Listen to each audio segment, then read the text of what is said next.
गानचतुराय गानप्राणाय गानान्तरात्मने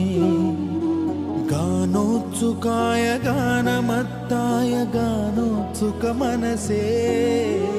गुरुपूजिताय गुरुदैवताय गुरुकुलस्थायिने गुरुविक्रमाय गुह्यप्रवराय गुरवे गुणगुरवे गुरुदैत्यकलक्षेत्रे गुरुधर्मसदाराध्याय गुरुपुत्र परित्रात्रे गुरुपाखण्डखण्डकाय गीतसाराय गीततत्त्वाय गीतगोत्राय धीमहि गूढगुल्फाय गन्धमत्ताय गोजयप्रदाय धीमहि